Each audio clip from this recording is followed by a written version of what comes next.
Bye. Go see Mama. What do you do when your kids start asking if the earth is spinning? I don't know. I haven't thought about that. Bye. It doesn't matter at all. He's not gonna. See you later, bud. I'll read you a book. Really more last name is yeah, he's insanely funny. It's not intuitive to ask your dad if the earth is a spinning ball. You know, it's not an important thing. I don't know how to spell Keen was. Oh, that's funny. Did he call you cracker? Yes, he did. Yes, he did. He's got a little minority in him, and sometimes he gets mad at old Whitey. Tell him to jump and ask if he moved across the state. It doesn't matter. You have to understand something, guys. This is something that people need to understand about me. I don't care at all about grabblers and the earth moving when I'm with my family, because they're not exposed to these spells that are holding them back at all. Like, me and Amy never talk about grabblers, let alone me and my son. We don't talk about, like, sometimes me and Amy talk about whether or not this realm is a battery, but it just isn't important. It's important for young men to not have these spells hanging over them. They're not hanging over me. I'm good. It's like, this is the best stream you've ever done? Oh, well, thank you, Ethan. It cracks me up how kids are having so much fun that they go off going to the bathroom. It's a thing. They have a lot of fun. The earth is moving because of your family. Right. Walter won't be indoctrinated by spells. Exactly. It won't even be a thing. It's not even something that I have to break in his mind because it isn't there. And it's not, like, if I went to Walter like, buddy, dude, it's time to face reality that the Titanic was switched out by JP Morgan. He'd be like, you're silly, Dada. He wouldn't care at all because it's all nonsense anyway. You know, like, one thing that I'm doing with my streams is burning through nonsense that affects people because of public school. He doesn't have that in his mind. Like, he doesn't know what a Jew is. And he won't.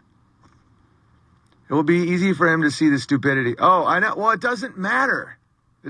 It's almost like, this is my goal as a parent, is not to have him be like me, not to have him be like an outspoken, like, slayer of wizards and stuff. I want him to be so comfortable and healthy and with purpose and God that when someone says something, he just smiles. It's like, oh, okay. I don't think so, but, you know, that's my goal as a father, is to have him be just there, like, present. You know, I don't want him to have the scarring that I have, the fighting of demons that I have to do. He won't be exposed to spells. Right. I want him to have the antidote to the spells. I want to explain to him what lies are and what, you know, wizardry is and what bad people are and stuff like that, so that he has an ability to protect himself. Brave and kind. Exactly. I don't want him to be like me in that sense. I don't want him to be on the internet being like, why won't you admit the moon landing isn't real? I don't want him to be, someone who does what I do. It's exhausting. I want him to just be. I want him to treat people that are under those spells the way I treat someone who likes CrossFit. Just like, oh, okay. I just don't want him to ever have to deal with this stuff. Because a lot of it is in our minds and in our hearts and in our spirits. I've never met a Holocaust. I've never met an astronaut. I just see the effects of these spells on society. And they have to be broken in our souls because they were put there by wizards that said that they had our best interest in mind. The teachers, the media, the Hollywood, all that. I don't want him to have to deal with that at all. Like, I'm a scarred man. Like, it's obvious. Like, I've climbed out of some real pits in my life. And the last thing that I would want is my son to be that. You know, I know what the truth is, and he will pick the fruits of the seeds he planted. Thank you. That's what I want. I want him to be kind and strong and honor God his whole life. I don't want him to have to relearn it. I don't want him to have to have, like, you know, I feel like my soul was in a cast and it still, like, tingles, like when you get an arm out of a cast, like it's still, like, itchy, you know? Best comedians have the most scars. Well, I mean, I know people with more scars, but I think one thing that makes my scars hurt is because I'm shedding them. That when you have to, the way to numb scars is to, the way to numb a scar is to just either ignore it or just become the scar. And people do it all the time. I know people that have been through a lot worse than me, but it doesn't hurt them as much because they just become dark. So to climb out of it, you have to feel like when you get frostbite and you're like warming your skin, it hurts. You know?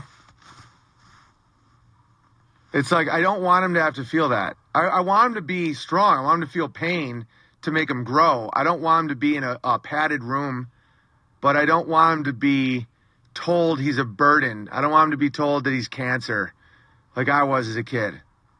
I don't want him to be told that if he didn't exist, his dad would have a better life.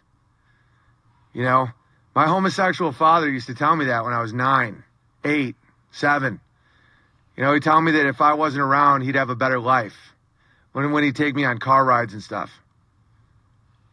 And it's like, not one of the reasons I really started resenting my father especially is when I became a father and I realized just how absolutely insane that is. How insane it is to have a father that's pro-choice. It's just unreal. It's like a father that is like, he saw me. He held me. And it's like he still was like pro-abortion. Teach him to think and to love and to be courageous, and the rest will fall into place. Exactly. Never amount to anything kind of bullshit. It's gamma males. I'm not the only one, guys. This is standard behavior by baby boomer gamma dads, and there's millions of them. Millions. And it's like, that's why I'll tell this story, and people are like, oh, that's so, how do you tell that story? I'm like, because more than half of the dudes in here relate. What's one of the reasons I have such disdain for baby boomer dads. There's some good ones, obviously.